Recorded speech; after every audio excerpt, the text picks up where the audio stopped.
Hello, my name is Les Brown. Today people more than ever are looking for ways in which they can find happiness or a sense of fulfillment. And the person that I'm going to interview now, he's an author, he's a speaker, he's an individual that's had a variety of experiences in life, but most importantly, how to give people methods and techniques that give them insight into their own lives and some breakthroughs that will help them to live a life of fulfillment. And he says it's a process. His name is Ezekiel Taylor. Hello, Ezekiel. How are you? Les Brown, how are you today? I'm doing better than good and better than most, and I got references. All right. I like that. Yes. I want to talk to you about your book, the title, Fulfillment. What is it that led you to write about fulfillment? Well, the title of the book is The Process of Fulfillment. Most people are not fulfilled. When we even think about the word fulfillment, we don't even discuss this word. We don't even use the word dreams anymore.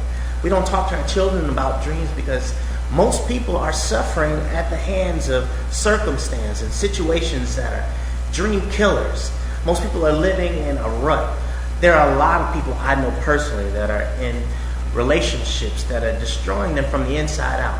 There are a lot of people who are in relationships who are dealing with whether or not they're living together or dying together.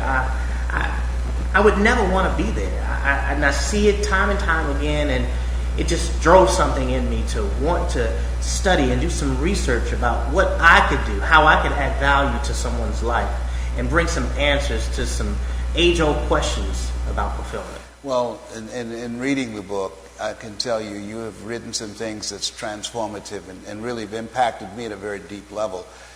There's a saying I remember from high school: you never find out how much you know until you find out how little you know.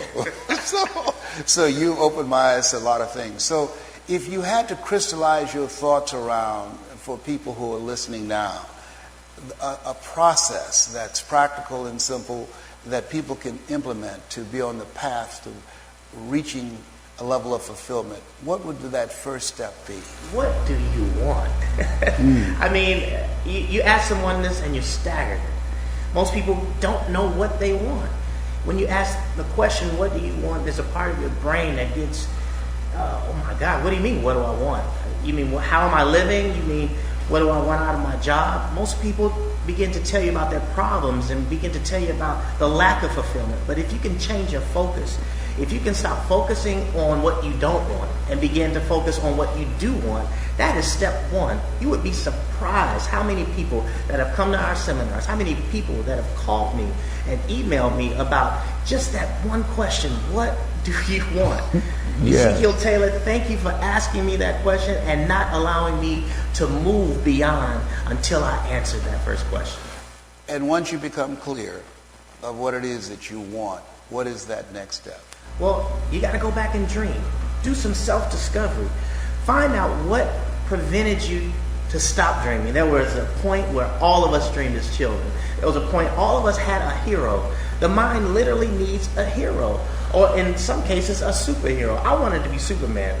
I'm telling you, nothing could stop Superman except kryptonite. Yeah. And if I can find a way to be unstoppable, even beyond kryptonite, I'm telling you now, you've begun something. You've begun to dream. And if you can get the mind to start with dreaming, then you can go in and start to find out what is preventing you from achieving that goal. What is preventing you from achieving or attaining that is a dream. And most of us are dealing with traumas, man. All throughout our lives, we've picked up on some things. Some things have happened to us, and we don't realize that our mind has stored these memories in our long-term memories as traumas. And when you talk about traumas, there are some things that we do, Les Brown. There's some things that we do subconsciously. We react and interact with people, and we don't even know why. There are some people who are in a rut because of the fact they can't identify why. I realize that you're a great person. I realize that you're a wonderful asset to my life. Why am I not able to get what I need from you? And a lot of it has to do with trauma. You know, I heard this quote: we might be through with our past, but our past is not through with us. And you make a very good point here.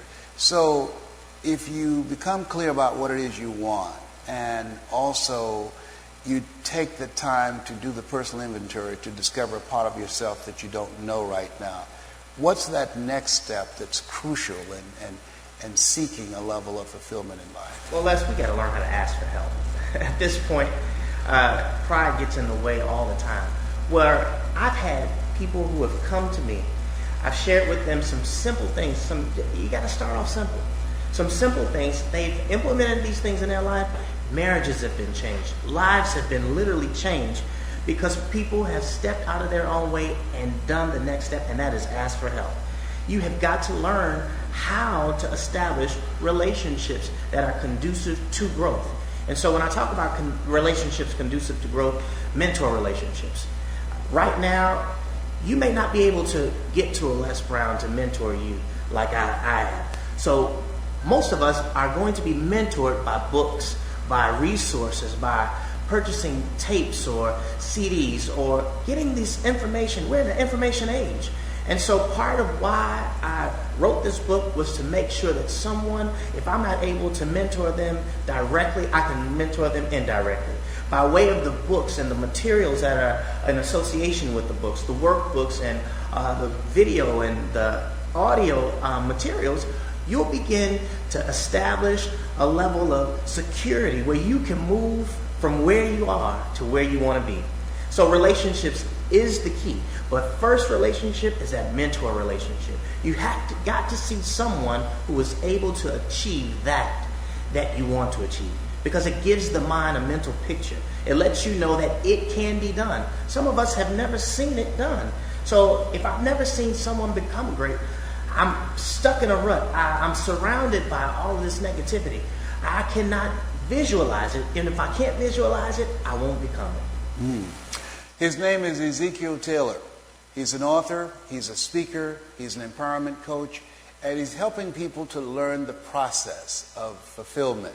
When you need a speaker, you need someone to come in to give your organization the skills they need to develop their leadership potential, or how to build and bring out the best of each other. He's a person I highly recommend, Ezekiel Taylor. Thank you so very much. Thank you, sir.